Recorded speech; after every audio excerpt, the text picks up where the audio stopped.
Pertemuan kali ini kita akan melanjutkan terkait dengan mata kuliah penyakit satwa akuatik. Kali ini adalah pertemuan keempat. Topiknya adalah tentang aspek fisik dan kimia kualitas air. Oleh karena itu, capaian pembelajaran sub mata kuliah pada pertemuan kali ini adalah mahasiswa mampu menganalisis aspek fisik dan kimia terhadap kesehatan satwa akuatik. Saudari-saudara sekalian, kalau kita bicara tentang aspek fisik dan kimia kualitas air, maka aspek-aspek tersebut apa saja? Yang pertama kita akan membicarakan tentang suhu air. Yang kedua kita akan berbicara tentang kecerahan air. Kemudian kita akan berbicara tentang kecepatan arus. Kemudian bagaimana pengaruh dari pH air. Kemudian juga kita akan membicarakan tentang salinitas.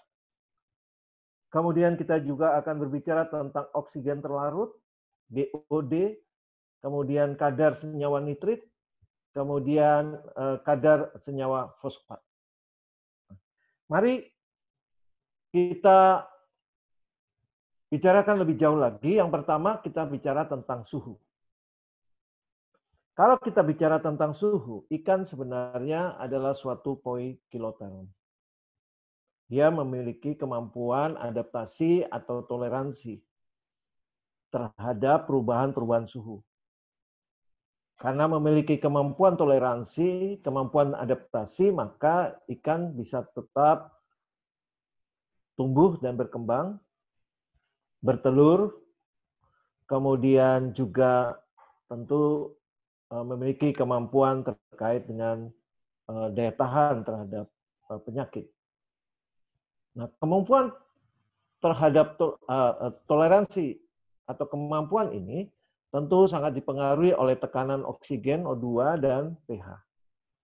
Di mana, seperti kita ketahui, kalau suhu tinggi atau suhu naik biasanya menyebabkan kelarutan gas juga sangat menurun.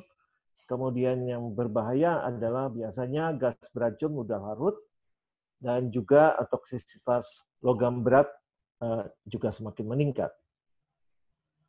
Yang kedua terkait dengan aspek fisik, kita akan berbicara tentang sinar.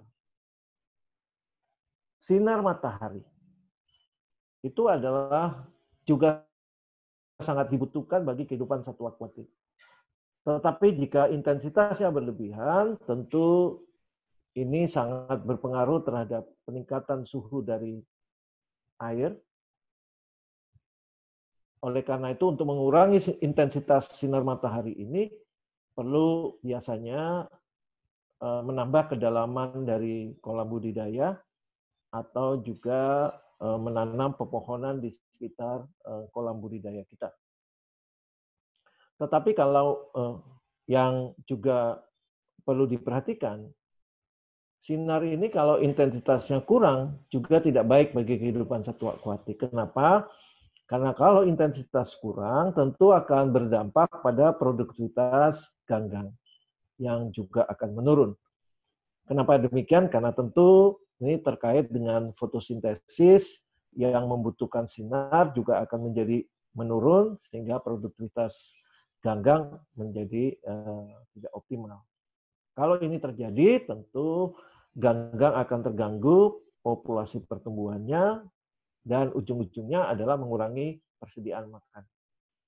Oleh karena itu, kalau kita bicara tentang sinar, dalam hal ini sinar matahari, tentu yang paling penting adalah bagaimana mengatur intensitas itu. Tidak berlebihan dan juga tidak kurang. Kenapa? Karena dengan mengatur intensitas sinar matahari dengan baik dan pas akan tentu membantu pertumbuhan dan perkembangan reproduksi, kematangan seks dari ikan. Berikutnya, yang ketiga kita akan berbicara tentang gas terlarut. Kalau kita bicara tentang gas terlarut, ini kita sudah masuk pada faktor kimia, tentu yang kita maksud dengan gas terlarut ini adalah oksigen dan nitrogen. Nah, oksigen dan nitrogen ini tentu kelarutannya sangat dipengaruhi oleh beberapa hal. Yang pertama terkait dengan jumlah tekanan udara dan juga tekanan parsial dari masing-masing gas tersebut. Nah, biasanya kalau kondisi dari gas-gas ini mengalami kejenuhan, baik oksigen dan nitrogen, itu juga bisa menyebabkan suatu penyakit gelembung air. Ya, kenapa terjadi penyakit gelembung air pada ikan? Ini karena merupakan bentuk kompensasi kerja berat yang dilakukan terhadap situasi, kondisi adanya kejenuhan oksigen dan nitrogen yang terlarut.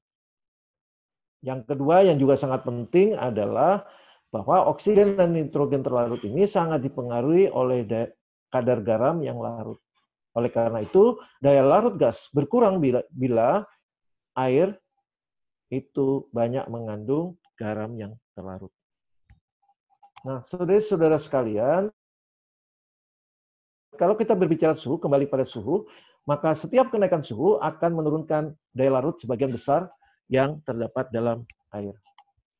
Kalau kita berbicara tentang berbagai parameter fisikokimis dari air, ya tentu yang pertama terkait dengan kadar ion dalam air. Ya, kenapa? Karena air itu biasanya bersifat basa atau asam, lemah, sehingga ia mampu mendapatkan atau melepaskan suatu proton. Nah, situasi ini menyebabkan kenapa kadar ion dalam air itu sangat penting karena mempengaruhi situasi basah dan asam dari air. Yang kedua, ternyata kemudian juga tidak kalah pentingnya adalah pH dan skala pH. Ya. Suatu larutan dalam air, maka pH-nya itu didefinisikan sebagai log konsentrasi ion hidrogen. Dan rumusnya adalah pH sama dengan log 10 konsentrasi dari H+. Berikutnya adalah konstansa dari ionisasi dari asam dan basa lemah. Kemudian berikutnya adalah pengaruh ion biasa. Kenapa demikian? Karena ionisasi suatu asam lemah atau basa lemah itu akan sangat berkurang dengan ditambahkan gugus yang berdisosiasi dengan suatu basa. Ya. Contoh misalnya ionisasi hidroksida amonium, maka ini bisa ditekan, bisa dikurangi efeknya, kandungannya dengan menambahkan hidroksida natrium yang akan mendisosiasi ion hidroksil biasa tersebut. Nah, berbagai upaya juga untuk mengatasi persoalan-persoalan terkait dengan asam dan kebasaan air, kita juga harus memperhatikan tentang apa yang disebut dengan pengaruh pemberian buffer. Ya. Nah, kalau kita bicara tentang pengaruh pemberian buffer ini, tentu sebagai upaya untuk menetralisir kondisi-kondisi jika suatu larutan itu dalam kondisi asam atau basa yang berlebihan. Nah, berikutnya yang tidak kalah pentingnya terkait dengan alkalinitas, kebasahan, dan kekerasan. Di mana kapasitas buffer dari air tawar dinyatakan dengan alkalinitas dan umumnya disebutkan dalam miligram per liter dari ekuivalen karbonat kalsium. Ya. Di mana kekerasan juga didefinisikan adalah suatu ukuran bagi kalsium, magnesium, dan logam-logam di dalam air tawar yang dinyatakan dalam miligram per liter dari karbonat kalsium. Demikian beberapa hal penting yang dapat kami sampaikan terkait dengan aspek fisik dan kimia. Kalau boleh kami rumuskan atau kami rangkum, maka dari penjelasan saya ini, kalau boleh saya katakan, dari sekian faktor fisik dan kimia yang paling penting adalah bagaimana kita mengatur tentang suhu, ya, karena suhu itu kalau pada suhu yang tinggi biasanya kelarutan gas-gas terutama oksigen, nitrogen akan menurun. Nah, ini tidak boleh terjadi pada kehidupan satwa akuatik khususnya ikan. Yang kedua terkait dengan sinar. Pengaruh dari intensitas sinar yang berlebihan juga kurang baik, intensitas sinar yang kurang juga kurang baik. Oleh karena itu sangat penting adalah bagaimana mengatur tentang jumlah intensitas sinar itu. Untuk mengurangi intensitas yang tinggi, kita bisa melakukan dengan kolam yang lebih dalam, atau kita menggunakan menanam pohon-pohon yang rindang, ya. Untuk hal-hal ini adalah sebagai upaya yang umum dan sering dilakukan oleh para budidaya, ya, petani budidaya. Berikutnya yang tidak kalah penting kalau di faktor kimia adalah bagaimana mengatur dan mengendalikan tentang asam dan basa dari larutan, dari air maksud saya.